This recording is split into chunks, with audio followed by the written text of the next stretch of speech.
Hey everyone, this is going to be my fifth part in my series, Economic Myths and Misnomers.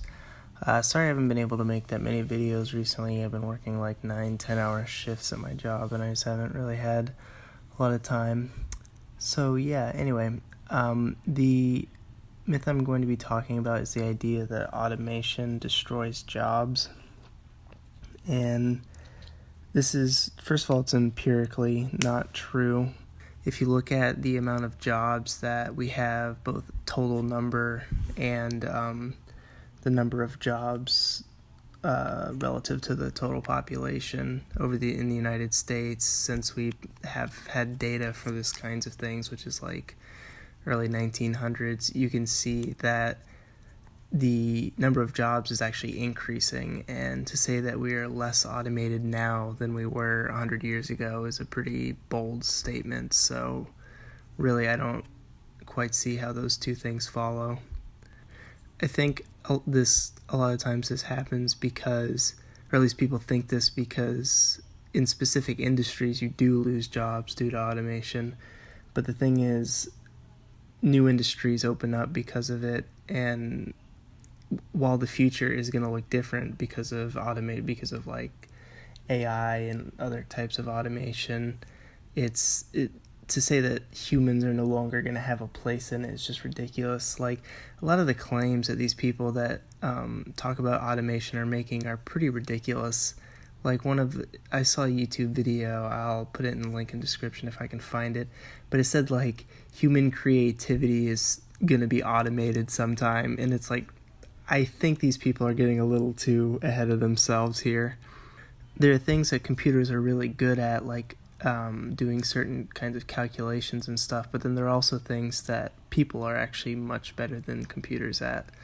Facial recognition is probably one of the primary ones, but pretty much any time you have a situation where things require a dynamic response, a response that hasn't already been pre-programmed in, people are going to be better than machines, because machines are by design made not to do that.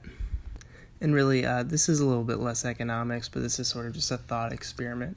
Why exactly should a machine be able to do things outside of what it is programmed to do? Like, in order to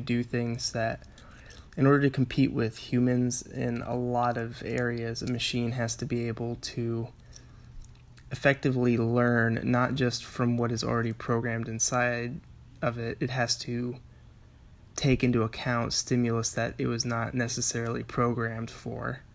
And I don't think machines actually can do that, at least not to a sophisticated enough degree, and I don't think ever to a sophisticated enough degree in order to replace humans in certain situations.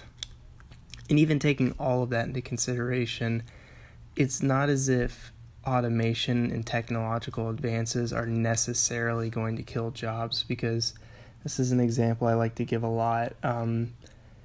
If you look at the computer industry, or like video game industry, in order to make a video game, it used to be you had to be a programmer, you had to know a lot of code, and it was very complex, and it took a very long time, and it's still to some degree that way. But now we have things like game engines, which are designed by people who originally wrote the code, and pretty much anyone can learn a game engine. They're not that difficult, and so technology in a way made it to where people who maybe aren't necessarily as intelligent have the ability to produce something equally or more complex than what used to be produced by people who were incredibly intelligent, who you had to be very intelligent to produce. So I don't think a lot of people think about things in that way when they're thinking about technology, and it's a mistake, because that's kind of what I was talking about earlier when it leads to new jobs. That's why those kinds of jobs open up. So yeah, that's pretty much about all. This is kind of a light economics video, I guess, but again, I've been really busy, so I'll see you all later.